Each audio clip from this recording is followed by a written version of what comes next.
Dios, se pregunta que no lo veamos a Él. Él es un instrumento. El hermano, así como cada uno de nosotros, cuando tiene la oportunidad de pararse aquí, solo somos meseros. Meseros. El gran chef es el que nos envía el plato espiritual. Y en eso es que tenemos que enfocarnos en esta mañana. En ese plato que va a ser servido ahí a través de la escritura. Así que vamos a estar orando por el hermano Luis Alejandro para que sea nuestro Dios el que esté utilizando esto. Oremos. Padre y Dios Todopoderoso, nuestro Rey eterno, le pedimos y le suplicamos, amado Dios, que conforme a su voluntad, sea usted el que esté usando a su siervo en este momento. Mire, Padre, él se ha preparado, ha dispuesto su corazón para ser ese mensajero de parte suya que en esta mañana traiga ese mensaje, Padre, de amor, de corrección, de ánimo, Padre, de estímulo para nuestras vidas. Los primeros cristianos, aquellos padres que nos precedieron, se gozaban al estar juntos, se gozaban, Padre, al escuchar su palabra, se gozaban al tener comunión unos con otros, se gozaban, Padre amado, al saber que podían avanzar espiritualmente a través del estudio, Padre, del conocimiento de las Sagradas Escrituras.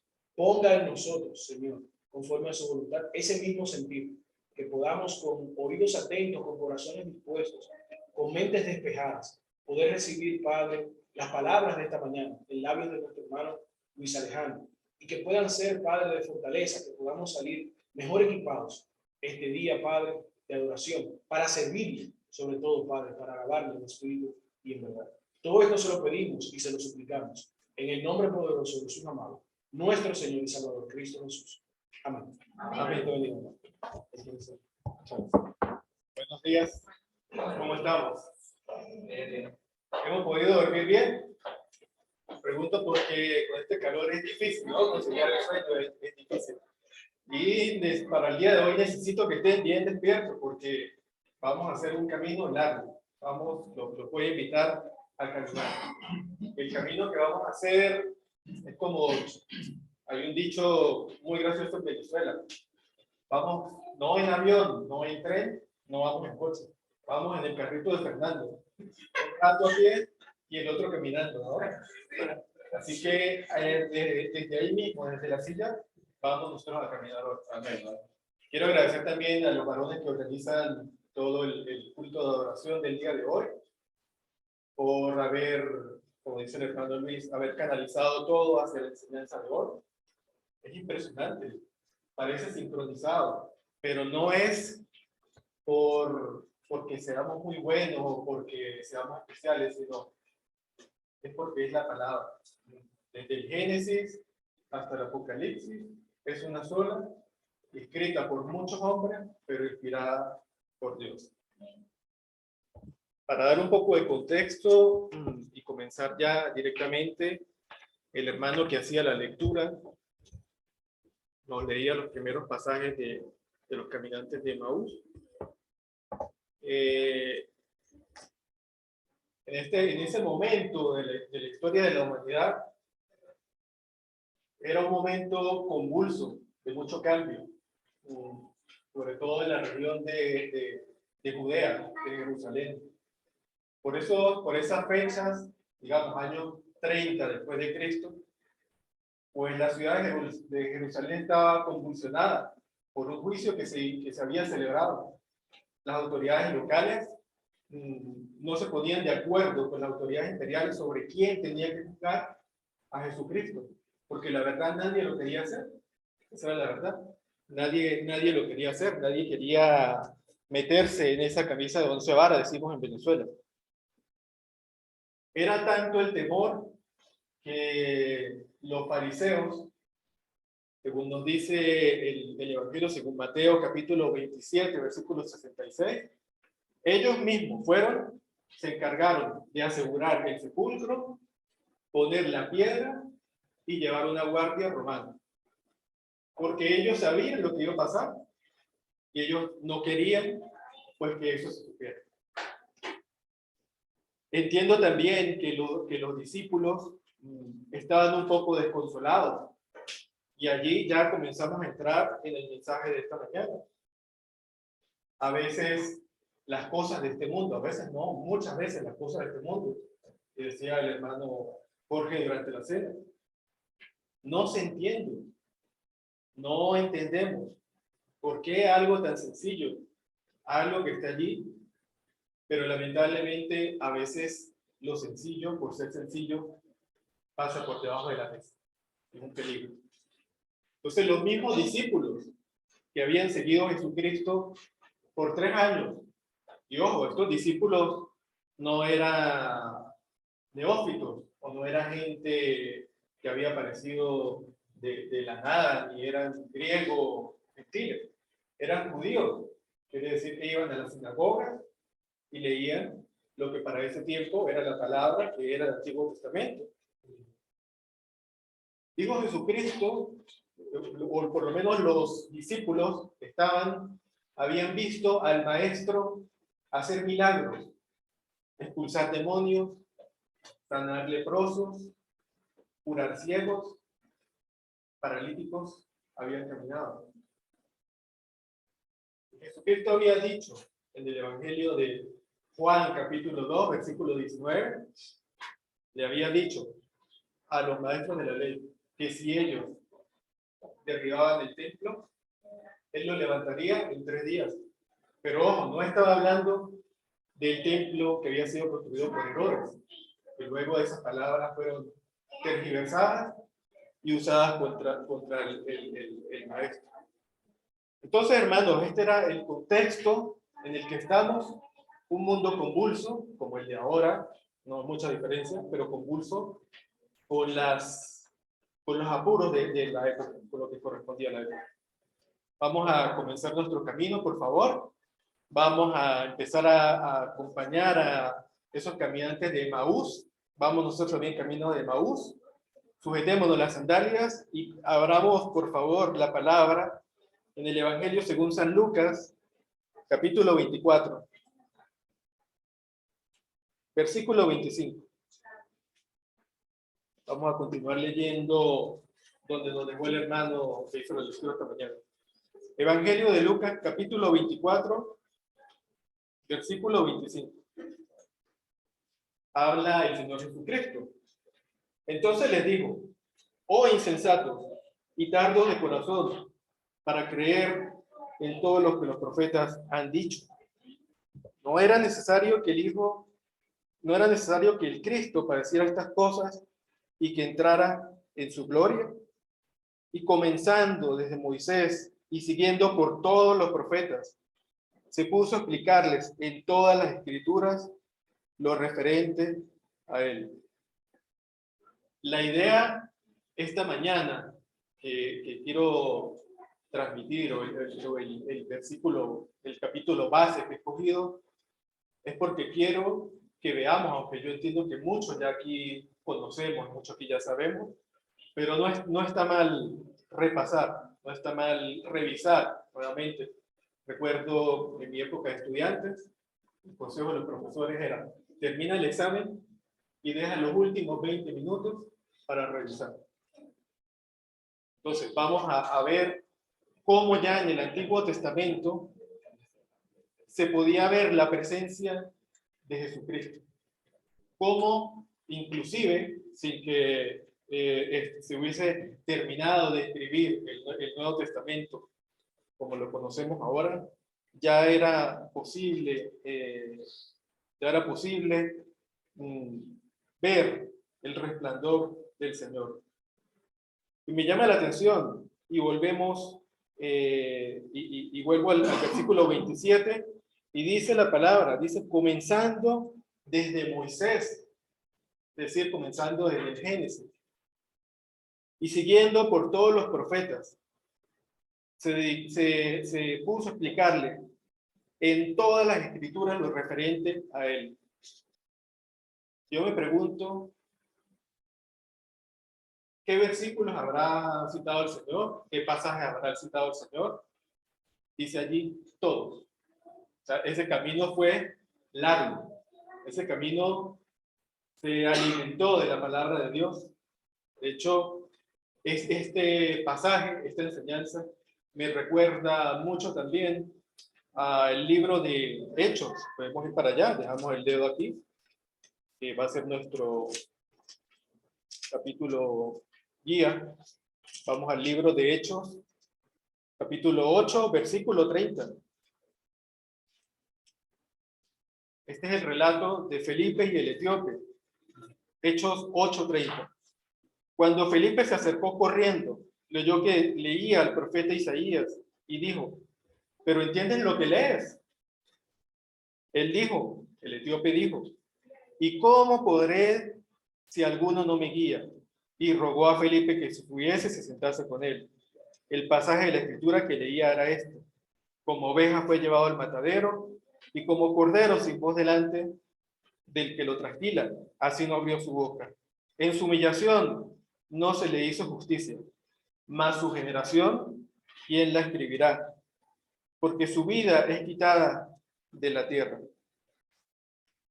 Vemos en este pasaje el paralelo, lo mismo que estaba haciendo Jesucristo con los caminantes de Emaús.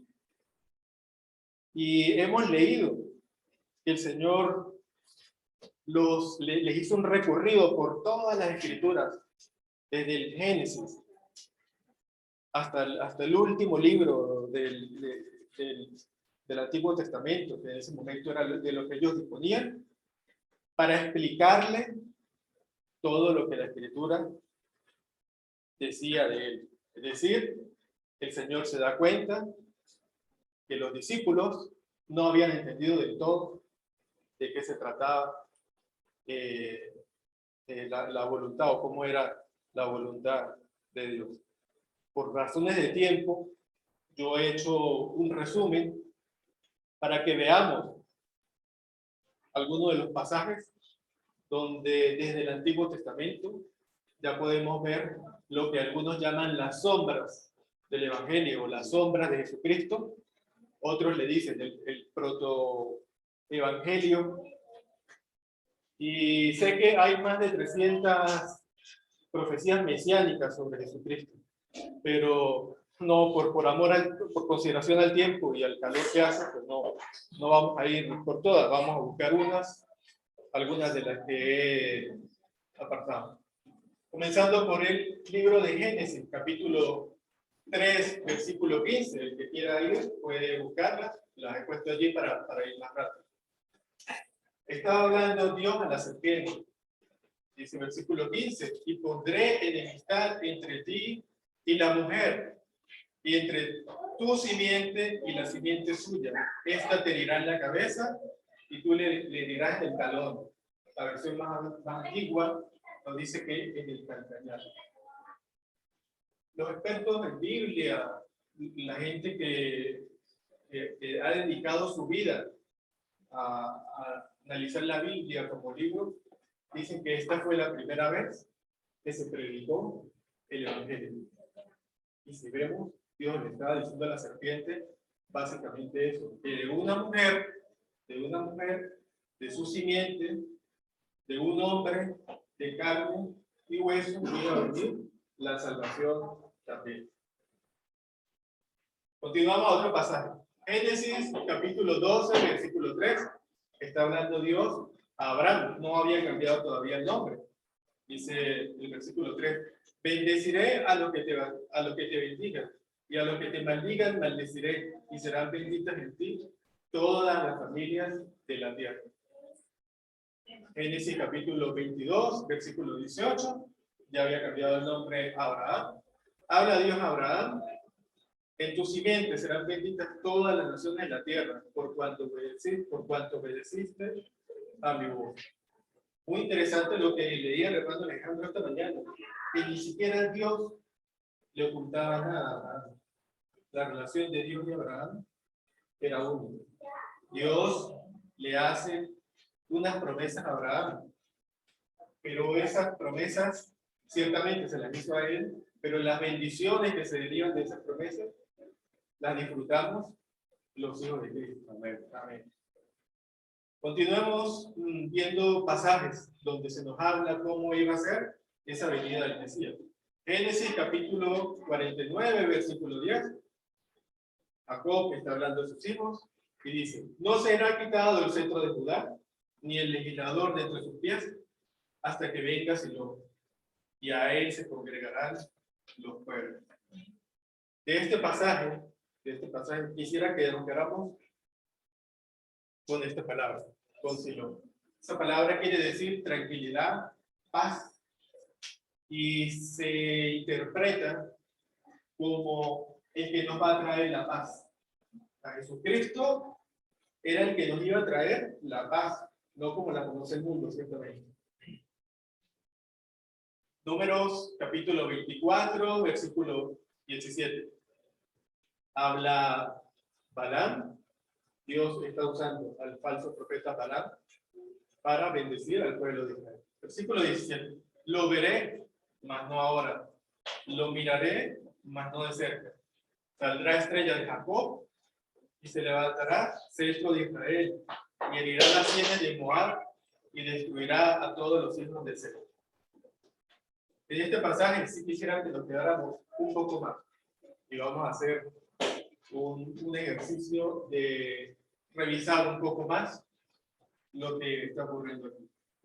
Como había comentado, Balaam era un profeta, un falso profeta, que estaba empeñado con maldecir al pueblo de Israel.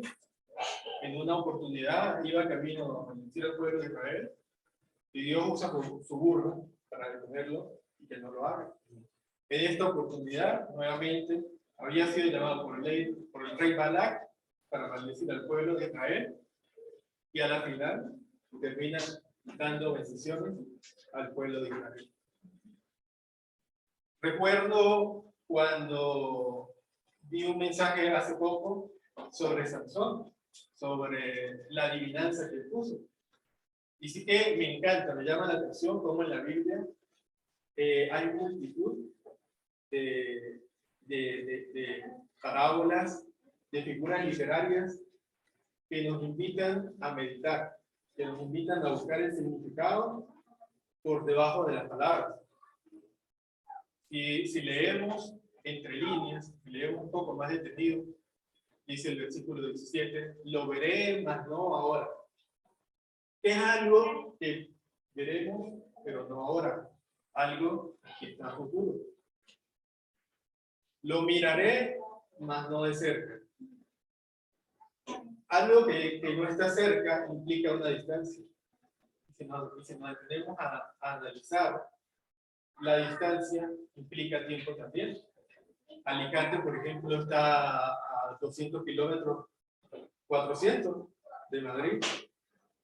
Ir o ver a Alicante implica tiempo. ¿Cuánto tiempo toma? 4 horas. 4 horas. Entonces, distancia implica tiempo. Está diciendo nuevamente el Balaam que es lo que va a venir alguien en el tiempo. Saldrá estrella de Jacob. Las estrellas, el astro como tal, la estrella, es símbolo de poder. Las estrellas que vio nuestro Señor mientras estuvo en la tierra son las mismas estrellas que estamos viendo nosotros ahora. El sol es una de las estrellas y hay miles, si no millones de estrellas. Entonces, la estrella simboliza poder, orientación. Los marineros usaban anteriormente las estrellas para navegar, para orientarse. Y se levantará cetro de Israel. ¿Quiénes tienen un cetro? Los reyes. Un rey. Herirá las sienes de Moab, de los incrédulos, de la gente que no se convierte, ese tipo eran los moabitas, y destruirá a todos los hijos de rebelión. Si vamos viendo ya en números, la palabra nos iba indicando de cómo iba a ser esa venida del Mesías, de cómo iba a venir ese Mesías, de qué iba a traer.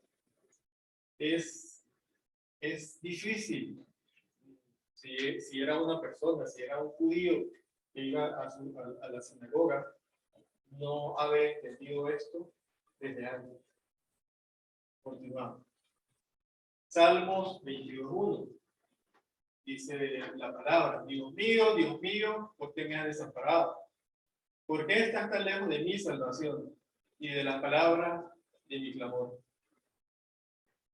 Este salmo, la primera parte, es el mismo pasaje que el Señor cita cuando está ya en el Gólgota, en la cruz, cuando está a punto de entregar su vida por nosotros. Elí, lama sabactani, que quiere decir, Dios mío, ¿por qué me has desamparado? Salmo capítulo 110, versículo 4. La palabra de Dios. Juró Jehová y no se arrepentirá. Tú eres sacerdote para siempre, según el orden de Melquisedec. Aquí, en este pasaje, sí que quisiera que nos quedáramos un momento y revisáramos algo que enseña la palabra sobre el sacerdocio de Melquisedec. El sacerdocio de Melquisedec es un sacerdocio que fue antes del sacerdocio levita. Lo podemos ver si vamos rápidamente a Hebreos capítulo 5, por favor. Vamos a ver 4 puntos de este sacerdocio. Hebreos capítulo 5, vamos a leer desde el versículo 4 al 6. Y nadie toma para sí este honor, sino el que es llamado por Dios, como lo fue Aarón. Así tampoco Cristo se glorificó a sí mismo, haciéndose sumo sacerdote, sino el que le habló así: tú eres mi hijo, yo te he engendrado hoy. Como también dice en otro lugar, tú eres sacerdote para siempre, según el orden de Melquisedec. La carta a los hebreos, a mí me apasiona toda la palabra, obviamente, pero cada libro, cada epístola de la palabra tiene una particularidad. Y el libro de la carta a los hebreos parece ser como un comentario bíblico de lo que sería el Antiguo Testamento, porque fue escrito obviamente a los hebreos. Aquí nos está diciendo la palabra que el sacerdote de Melquisedec no es alguien que se nombra. Yo no me puedo nombrar sacerdote, sino que alguien me nombra. Y para los judíos de la época, el sacerdocio de Melquisedec era un enigma, porque ellos tenían el sacerdocio levítico, pero había un sacerdocio que había venido antes del sacerdocio levítico, que era el sacerdocio de Melquisedec. Entonces, primero, es un sacerdocio que viene de Dios. Segundo, leamos por favor Hebreos capítulo 6, versículo 18 al 20. Para que por medio de 2 cosas inmutables, en las cuales es imposible que Dios mienta, tengamos un fuerte consuelo los que nos hemos refugiado para asirnos de la esperanza puesta delante de nosotros, la cual tenemos como segura y firme ancla del alma y que penetra hasta dentro del velo, donde Jesús entró por nosotros como precursor, hecho sumo sacerdote para siempre, según el orden de Melquisedec. Jesucristo es sacerdote, no como los levitas, que tenían que estar haciendo sacrificio, sino Jesucristo es sacerdote según el orden de Melquisedec. Continuamos leyendo. Tercer punto. El sacerdocio de Melquisedec es a perpetuidad. El mismo libro de Hebreos, capítulo 7. Vamos a leer desde el versículo 1, por favor. Porque este Melquisedec, rey de Salem, sacerdote del Altísimo, que salió al encuentro de Abraham cuando éste volvía de la derrota de los reyes, y le bendijo, a quien asimismo dio Abraham los diezmos de todo, cuyo nombre significa primeramente rey de justicia y también rey de Salem, esto es, rey de paz. Sin padre, sin madre, sin genealogía, que ni tiene principio de días ni fin de vida, sino hecho semejante al Hijo de Dios, permanece sacerdote a perpetuidad. Tercer punto del sacerdocio de Melquisedec. Cuarto punto del sacerdocio de Melquisedec, el mismo Hebreos capítulo 7, leemos un poco más adelante. Versículo 11. Si pues la perfección fuera por medio del sacerdocio levítico, porque a base de él recibió el pueblo la ley, ¿qué necesidad habría aún de que se levantase otro sacerdote diferente, que no fuese nombrado según el orden de Aarón? El sacerdocio de Melquisedec, podemos ver de este pasaje, que es un sacerdocio superior al sacerdocio levita. Es un sacerdocio que venía a llenar lo que era la voluntad de Dios. Continuamos con los pasajes que estamos viendo. Salmo 16, 10. Porque no dejarás mi alma en el Seol, ni permitirás que tu santo vea corrupción. Ahí está hablando claramente de resurrección. Ahora vamos a ver lo que dicen los profetas sobre el Señor, ya directamente, en este caso, el profeta Isaías. Versículo 14. Por tanto, el Señor mismo os dará señales. He aquí la Virgen concebirá y dará a luz un hijo, y se llamará el nombre Emmanuel. Emmanuel es Dios con nosotros. Los nombres, por cierto, los nombres que terminan en él son de origen judío, de origen hebreo. Por lo general quieren decir cosas relacionadas a Dios. Por lo menos Joel es Dios es mi Señor. Y así muchos otros nombres. Tienen una explicación referente a Dios. Dice que son nombres teóficos, derivados de aclaraciones al Señor. Otro pasaje más del libro de Isaías, capítulo 9, versículo 6. Porque un niño nos es nacido, hijo nos es dado, y el principado sobre su hombro, y se llamará su nombre admirable, consejero, Dios fuerte, Padre eterno y príncipe de paz. Silón, el que viene a traernos la paz. Isaías 53:5. Mas él fue herido por nuestras transgresiones, molido por nuestros pecados, el castigo de nuestra paz, nuevamente fue sobre él, y por su llaga fuimos nosotros curados. Allí nos está diciendo los padecimientos que iba a sufrir el Señor, que iba a sufrir el Mesías por nosotros. Isaías capítulo 61, versículo 1 al 3, dice: el Espíritu del Señor Jehová está sobre mí, no sobre Isaías, que era lo que muchas veces se preguntaban los judíos, pero este pasaje habla sobre quién, habla sobre el profeta o habla sobre otra persona, ¿no? El Espíritu del Señor Jehová está sobre mí, porque me ha ungido Jehová para llevar buenas nuevas a los pobres, para vendar a los quebrantados de corazón, para proclamar libertad a los cautivos, a los presos a apertura de cárcel, para proclamar el año de la buena voluntad de Jehová y el día de la venganza de nuestro Dios, para consolar a todos los que lloran, para ordenar que a los afligidos de Sión se les dé diadema en lugar de ceniza, óleo de gozo en lugar de luto, manto de alabanza en lugar de espíritu abatido, y serán llamados árboles de justicia, plantíos de Jehová, para gloria suya. Como decía el hermano Jorge, aquí tenemos una ensalada de versículos que nos dicen de todo.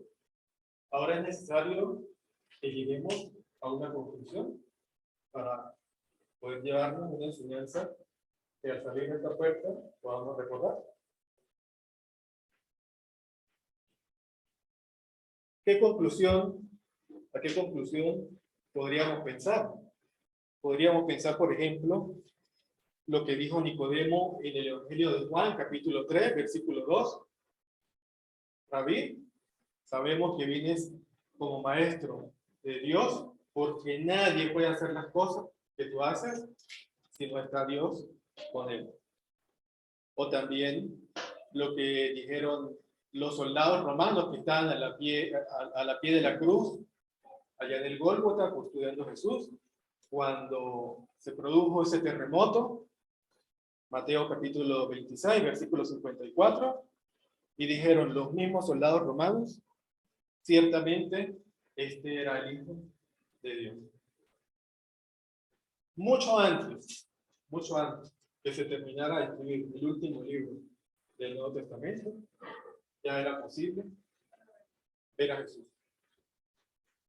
Entonces, estos caminantes, cuando leía el hermano, cuando hacía el hermano la lectura, pues sí que lo dice en un tono como de tristeza. No hallaron nada en el sepulcro. Pues era lo esperado. Era lo esperado que el Señor resucitara. Continuemos leyendo, por favor. Regresemos a nuestro pasaje nuevamente del libro de Lucas, capítulo 24.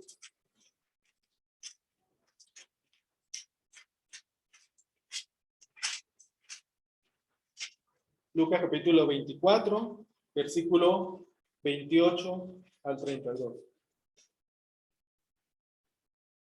Llegaron a la aldea a donde iban, y él hizo como que iba más lejos. Mas ellos le constriñeron, diciendo, quédate con nosotros, porque atardece y el día ya ha declinado. Entró pues a quedarse con ellos. Y aconteció que estando sentado con ellos a la mesa, tomó el pan y bendijo, y partiéndolo, les dio. Versículo 31. Entonces le fueron abiertos los ojos y reconocieron. Mas él desapareció de su vista. Y se dijeron el uno al otro, ¿no estaba ardiendo nuestro corazón dentro de nosotros mientras nos hablaba en el camino, cuando nos abría las escrituras? La primera reflexión que quisiera que nos lleváramos esta mañana es cuando nosotros leemos esa ensalada de versículos que puso allí, cuando leemos cualquier pasaje que nos habla sobre la grandeza, la gloria o los padecimientos de Jesucristo, ¿no arde nuestro corazón dentro de nosotros? ¿No sentimos ese pálpito cuando vemos, en el caso de los que estamos casados y por razones de empleo, nuestra pareja tiene que alejarse, cuando regresa luego de una semana sin verlo? ¿No arde el corazón cuando lo vemos? O los que somos hijos, que tenemos años sin ver a nuestros padres, a nuestras madres, cuando vamos al aeropuerto a recibirlo, ¿no arde nuestro corazón? ¿No palpita nuestro corazón? Pues mucho más debería ser por la palabra del Señor. Los caminantes ciertamente estaban afligidos. Hay un dicho que dice, no dejes que el árbol no te deje ver el bosque. Las aflicciones de estos caminantes, el ver que no entendían, era ese árbol que no estaba permitiendo que viesen el bosque. La vida de los cristianos, lo decía el hermano Luis, cuando llegamos aquí el domingo, hemos tenido una guerra, toda la semana, una guerra. La vida del cristiano es un camino de Maús, un camino de prueba. Y como dice la escritura en el libro, como dice la escritura en la carta primera de Pedro, capítulo 1, versículo 7, vuestra fe es mucho más preciosa que el oro, que es perecedero y que se prueba con fuego, que sea hallada en alabanza, gloria y honra en la manifestación de Cristo Jesús. Ese sería, hermanos, la primera reflexión que quisiera que hiciéramos esta mañana. Que me adelantaba el hermano Jorge y me leía también el libro de Romanos, capítulo 5, versículo del 3 al 5. Estamos en tribulaciones, pero las tribulaciones producen paciencia. La paciencia produce prueba. La prueba, esperanza. Y la esperanza no avergüenza, por el amor que ha sido derramado en nuestros corazones, por el Espíritu Santo que hemos recibido. La segunda reflexión que quisiera que nos lleváramos esta mañana tiene que ver también con los caminantes de Maús. Y no trato yo aquí de juzgar a nadie, me juzgo a mí, o por lo menos trato de hacerlo. Y la pregunta que lanzo es una pregunta abierta para que quede a consideración. ¿Usamos la palabra de Dios correctamente? Decía el hermano en la enseñanza de la mañana, que cuando llegaban los padres a pedirle, le decían, esto que tengo es por mano. No te puedo dar. Usar la palabra de Dios no es solo leerla literalmente. Ustedes se pueden quedar impresionados con la cantidad de eruditos que hay sobre la Biblia y no creen en Cristo. Toman la Biblia como un libro de lectura, un libro de literatura muy interesante, pero queda hasta allí. Dice la palabra de Dios, un versículo muy conocido por nosotros, 2 de Timoteo 2:15, procura con toda diligencia presentarte ante Dios aprobado, como obrero que no tiene nada que avergonzarse y que traza o usa correctamente la palabra. Los obreros, cuando usted lo ve en una construcción, ellos están con teodolitos, con niveles, trazando, porque, como decía el último himno que cantábamos, el futuro está allá y tengo que apuntar bien hasta a donde debe ser. Hay un piloto francés de la Segunda Guerra Mundial, su nombre era Antoine de Saint-Exupéry. Él escribió un libro muy famoso, una joya de la literatura francesa universal, El Principito.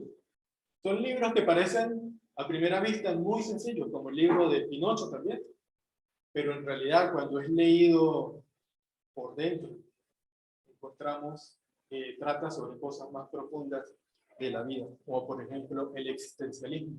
Lo trata allí. Una de las frases que me llama que más se me quedan del libro del Principito es que es más difícil juzgarse a uno mismo que juzgar a los demás. Si te juzgas a ti mismo, eres un sabio. Cuando veíamos el video de la parábola del sembrador, en Lucas capítulo 8, versículos de 4 al 15, en el versículo 14, les decía el Señor, la semilla que cayó en los abrojos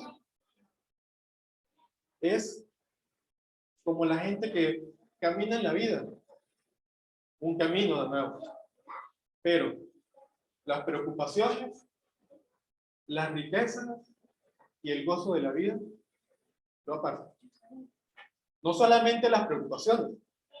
Recuerdo lamentablemente muchos hermanos por los que se oraba por un empleo o por los que se oraba por una empresa y luego ese empleo o esa empresa fue motivo para que se apartaran. Pues no solamente las necesidades o las preocupaciones, también el gozo, el hedonismo de la vida. Estamos en un mundo otra vez muy convulso, guerra en Ucrania, inflación disparada, probablemente para el otoño el Banco Central suba los tipos de interés, puede ser que eso dispare una recesión y ya hemos sido amenazados de que probablemente se nos va a cortar el suministro de gas o se nos va a reducir el suministro de gas. Volvemos a lo mismo, no dejemos que esas cosas nos aparten del norte, de la estrella a la que nos debe guiar. Esa es las dos reflexiones que quiero que nos llevemos esta mañana. Y ya para finalizar, la invitación es a que nos juguemos a nosotros mismos y veamos si esta palabra que estamos leyendo la estamos poniendo en práctica. Jesucristo es el mismo. Abre los ojos, porque Jesucristo es el mismo. Ayer, hoy y por los civiles.